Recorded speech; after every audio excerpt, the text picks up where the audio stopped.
Halo semuanya, sekarang aku mau bahas problem 5 untuk materi Accounting for Income Taxes. Sebenarnya problem ini nggak beda jauh ya caranya sama problem 4. Caranya gitu-gitu aja. Cuman semakin banyak problem yang kita latihan, kan semakin banyak item yang kita temuin gitu. Jadinya kita nemu skenario yang beda-beda gitu. Kita langsung masuk aja ke nomor 1. In writing of receivables, Blue Jay used the allowance method. In 2024, Blue Jay sets aside allowance for doubtful account 143.400. Nah, itu menurut accounting atau menurut commercial. Dia bikin AFDA, berarti kan jurnalnya BDE pada AFDA ya, bad debt expense pada AFDA. Berarti ini tuh lagi ngomongin expense. Kalau menurut commercial atau menurut accounting, dia catatnya 143.400. Tapi ingat kalau menurut pajak, dia kan cash basis. Berarti yang boleh diakui sebagai bad debt expense menurut fiskal atau menurut pajak hanyalah sebesar piutang yang benar-benar dihapuskan. Nah, ini ada nih kalimat selanjutnya. After investigation, it turned out that Blue Jay had to write off the receivables from Raccoon and Ape with a total value of receivables written off. Ini berarti yang benar-benar di write off ya, 121.890. Nah, ini kan lagi ngomongin bad debt expense ya, beban ya. Menurut komersil 143, menurut fiskal 121. Nah, yang komersil ini kan accounting, mau di-adjust supaya jadi yang fiskal. Berarti bebannya harus diturunin nih, dari 143 jadi 121. Kalau beban turun, pendapatan naik, namanya DTA.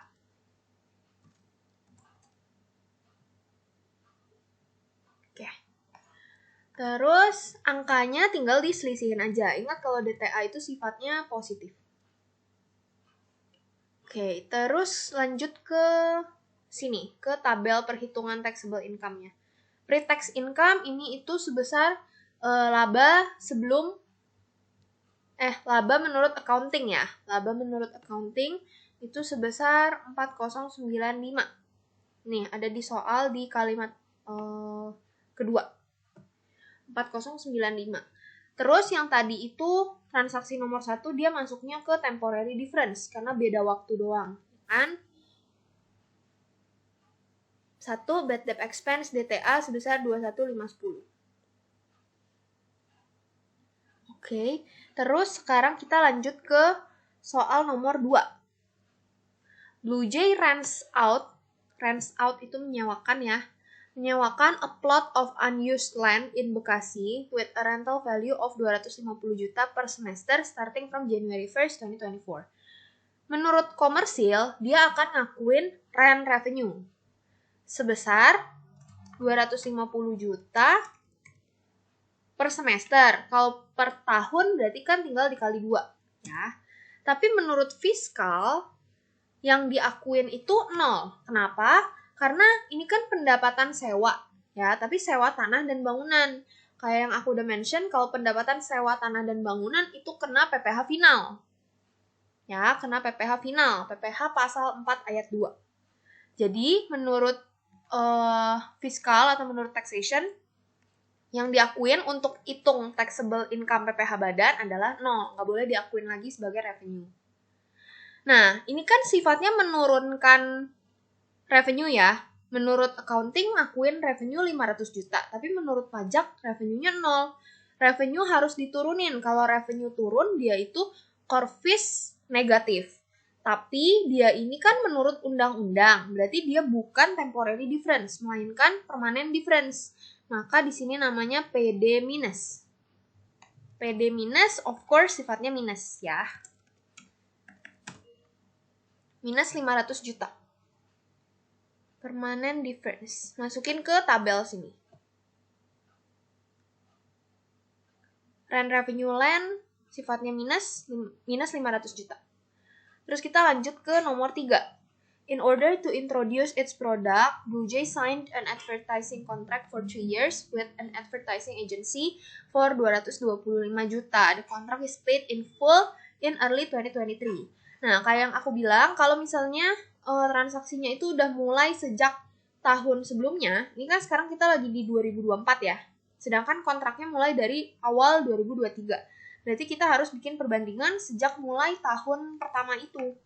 Jadi dari 2023 terus bikin juga yang 2024. Oke. Yang menurut komersil, menurut accounting ya, pas di tahun 2023 dia boleh ngakuin selama 12 bulan ya, karena dari early 2023 berarti sampai 31 Desember 2023, 12 bulan. Jadi 225 juta dikali 12 bulan per 3 tahun itu 36 bulan. Nah, ini menurut komersil. Tapi menurut fiskal, kan ini Blue Jay langsung bayar di early 2023. Langsung bayar utuh 225 juta. Karena fiskal itu cash basis, berarti dia langsung akuin 225 juta sebagai expense. Oke. Terus, karena sekarang kita nggak pakai DTA DTL ya, jadi yang tahun 2023 nggak usah dicari difference-nya, nggak apa-apa. Langsung lanjut ke 2024.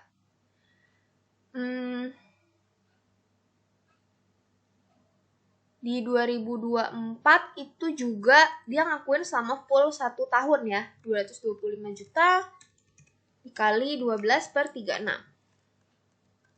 Nah, sedangkan menurut fiskal, kan dia udah akuin seluruhnya di 2023. Berarti pas di 2024 itu 0. Nah, kita cari difference-nya yang di 2024 aja. Menurut komersial dia itu 75, menurut fiskal itu 0. Nah, terus kita lihat ini tuh lagi ngomongin apa? Expense atau revenue.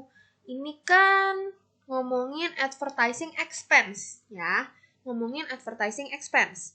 Expense komersil 75 juta, fiskal 0. Berarti expense-nya harus diturunin nih dari 75 ke 0. Kalau expense turun, pendapatan naik. Kalau pendapatan naik, itu core fees positif. Berarti DTA. Karena ini kan beda temporary, bukan beda permanen. Bukan karena undang-undang. Tapi karena beda cara pengakuan aja. Ini tuh DTA, sifatnya positif. Berarti tinggal 75 kurang 0. Terus masukin ke tabel. Nomor 3 ini advertising expense DTA 75 juta.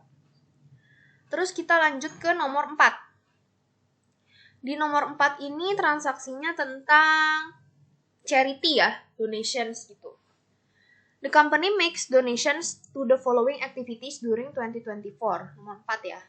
Yang A, providing donations for national disasters. Kalau national disaster itu menurut pajak boleh ya. Terus providing basic necessities to underprivileged people. Ini untuk orang tidak mampu.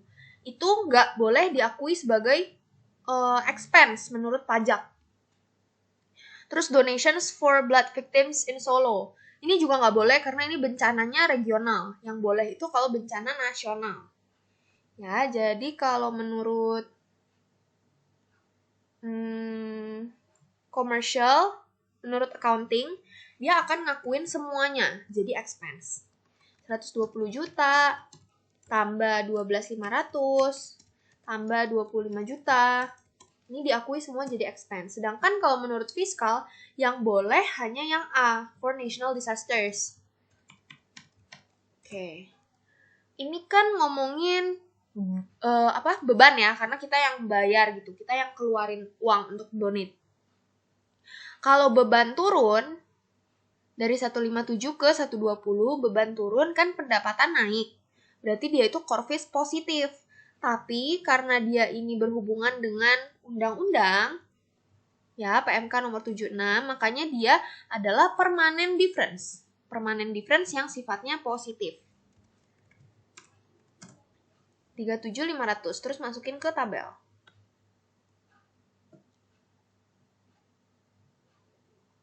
Oke, lanjut ke nomor 5. 4 udah. Lanjut nomor 5. Blue Jay provides entertainment to strengthen the confidence of potential investors. Dia ngeluarin biaya entertainment, berarti expense ya, entertainment expense. Blue Jay incurred banquet costs amounting to 35 juta, but only 60% was on the nominative list. Tadi yang aku bilang, yang boleh diakuin menurut pajak itu hanya kalau punya nominative list atau daftar nominatif. Nah, kalau nggak punya, kalau tidak ada dalam daftar nominatif, itu nggak boleh diakuin menurut pajak. Jadi kayak dalam tanda kutip tuh menurut pajak bilangnya nggak sah gitu ya, nggak boleh. Nah, menurut komersial, menurut accounting, dia akan ngakuin seluruhnya 35 juta. Sebagai beban ya, sebagai entertainment expense. Sedangkan menurut fiskal atau menurut tax, yang boleh itu hanya yang ada di nominative list. Berarti kalau menurut fiskal, yang boleh diakui sebagai expense adalah 35 juta dikali sama 60%. Oke, terus ini kan lagi ngomongin expense, ya, entertainment expense. Menurut accounting 35, menurut pajak 21. Berarti harus diturunin. Kalau expense turun, berarti pendapatan naik. Nah, kalau pendapatan naik, itu koreksi fiskalnya positif. Ya, pendapatan naik, korvis positif. Tapi ini kan menurut undang-undang nih. Kayak apa yang boleh, apa yang nggak boleh. Bukan masalah beda waktu, ya. Ini permanent difference. Kalau nggak boleh sekarang, ya nggak boleh selamanya. Pokoknya selama nggak ada daftar nominatif, ya selamanya nggak akan boleh, gitu. Maka, dia adalah permanent difference positif, karena menambah income. Sebesar 14 juta. Terus masukin ke tabel.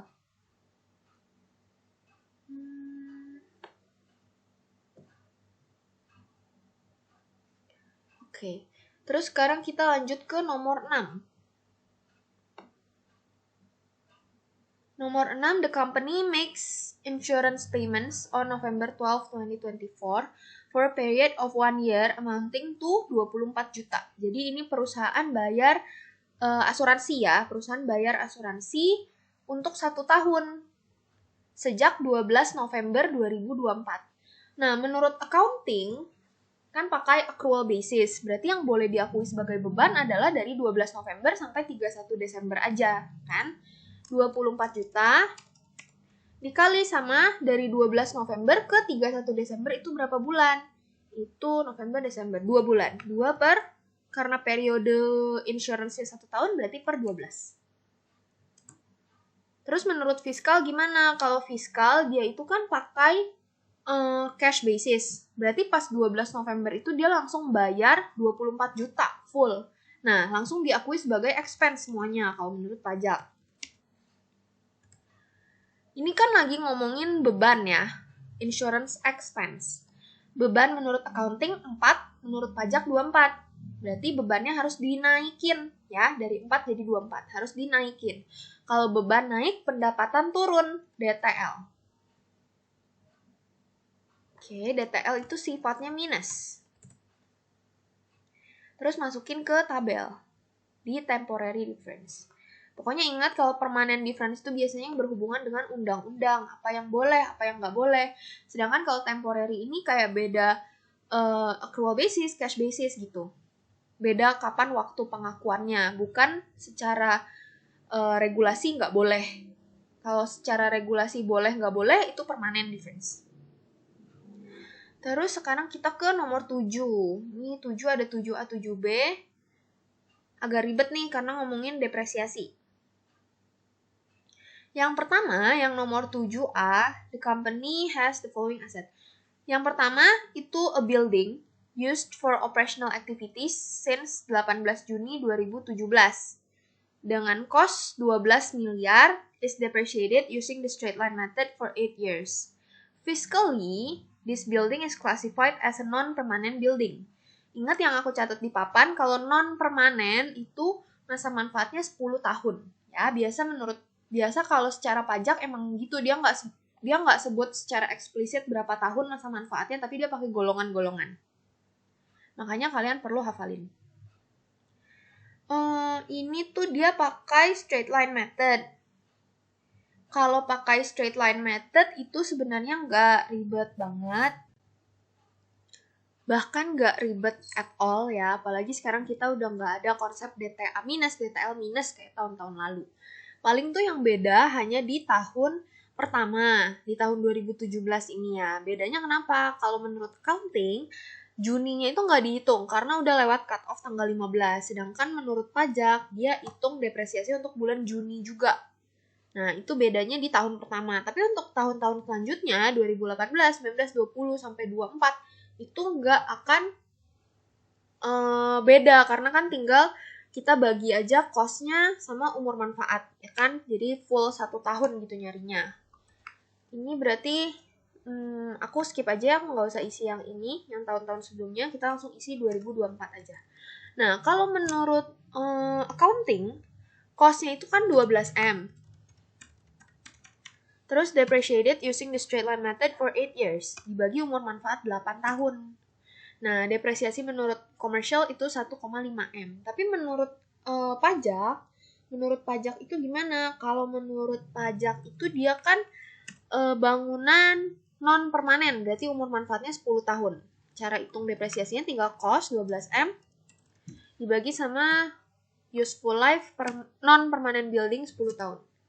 Nah, jadi menurut commercial, depreciation expense-nya 1,5M, menurut fiscal 1,2M.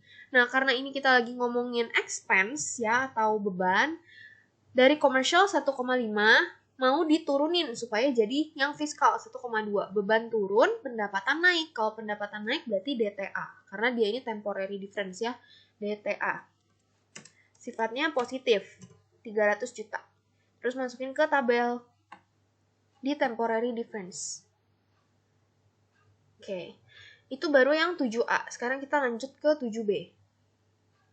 Di 7B itu ngomongin soal komputer.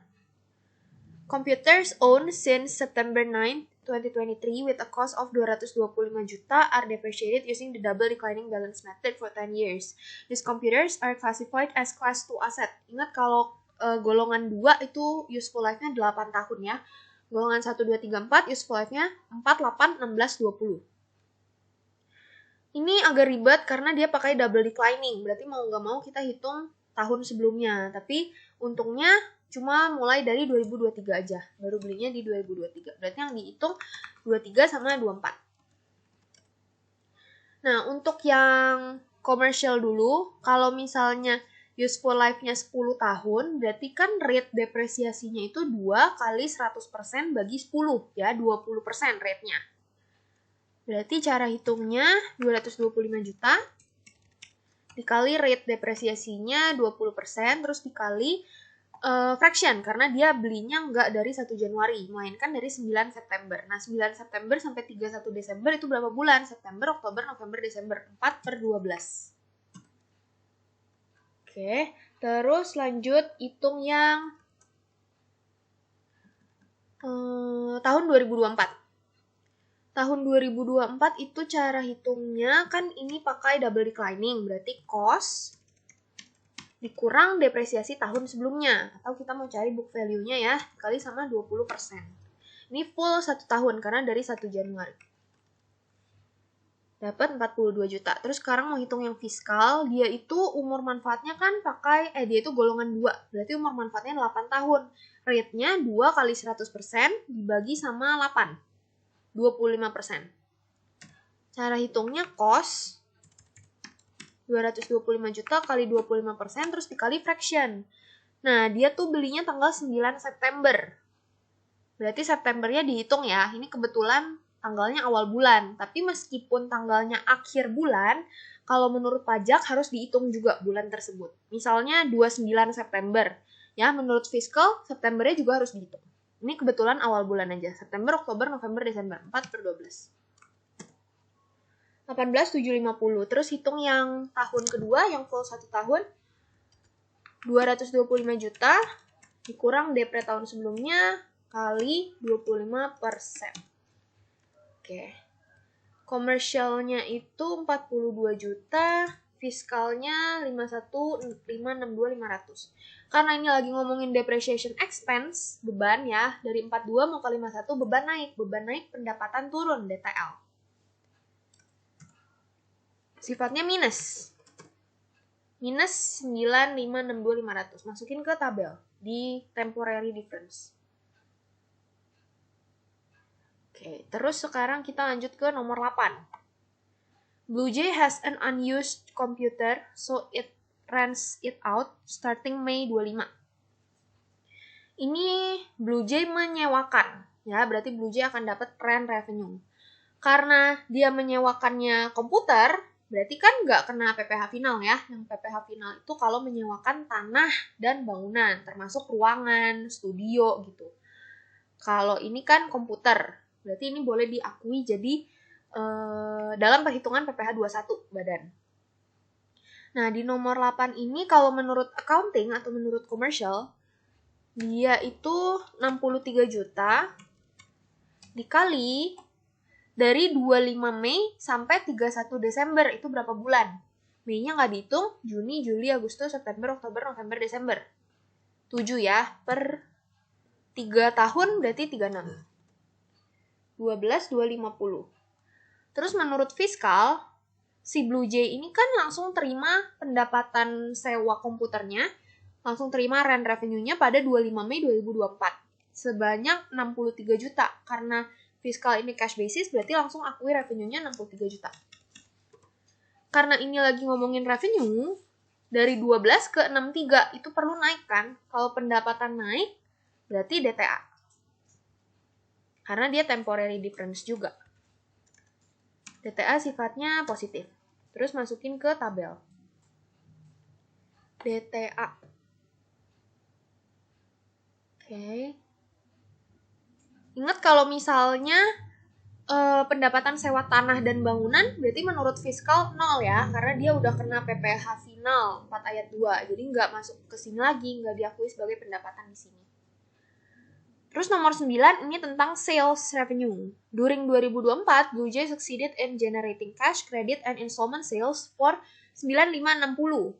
Nah, kalau menurut accounting, meskipun dia jualnya secara kredit, pakai accounts receivable, atau pakai installment, nah menurut si accounting kan semuanya boleh diakui ya, jadi sales revenue. Contohnya kita bikin jurnal accounts receivable pada sales revenue. Berarti menurut commercial, dia langsung akui sales revenue 9560. Tapi sekali lagi, kalau menurut pajak, dia itu cash basis. Berarti yang boleh diakui jadi revenue hanyalah yang udah diterima uangnya, udah diterima pembayarannya. Ini info di soal, the ratio between cash, credit, and installment sales respectively is 6, 8, 2. Cash-nya 6, kreditnya 8, installment 2. Nah, kita hitung yang cash dulu ya. 6 per buka kurung 6 tambah 8, 6 tambah 8 tambah 2. Dikali sama 9560. Nah, cash sales-nya 3585. Terus kredit itu rasionya 8. Berarti 8 per buka kurung 6 tambah 8 tambah 2. Dikali total sales. Terus installment sales rasionya 2. 2 per buka kurung 6 tambah 8 tambah 2 tutup kurung dikali total sales. Terus 75% of the total credit sales and 40% of the installment sales have been paid in full. Jadi 75% dari credit sales udah dibayar oleh customer. Ya, berarti payment dari credit sales itu 75% dikali sama credit salesnya. Sedangkan yang installment itu 40%. 40% kali installment sales. Nah, yang diakui menurut fiskal adalah yang aku highlight kuning. Yang diterima cash-cashnya aja. Berarti cash sales sudah pasti. Terus pembayaran dari credit sales ditambah pembayaran dari installment sales. Dapatnya 7648. Nah, ini kan lagi ngomongin sales revenue ya, pendapatan. Menurut accounting itu 9560, menurut pajak 7648. Harus diturunin ya. Dari accounting mau dijadiin tax harus turun. Kalau pendapatan turun berarti dia DTL. DTL sifatnya minus. Ini masukin ke tabel perhitungan taxable income. Nah, sekarang kita udah selesai nih analyze satu persatu soalnya dari nomor 1 sampai 9. Terus sekarang kita mau lengkapin tabel, terus bikin jurnal sama partial income statement. Oke, kita ke tabel hitung taxable income dulu. Di sini kita mau jumlahin 3 item permanent difference ini. Sum dari permanent difference. Tuh aku putihin.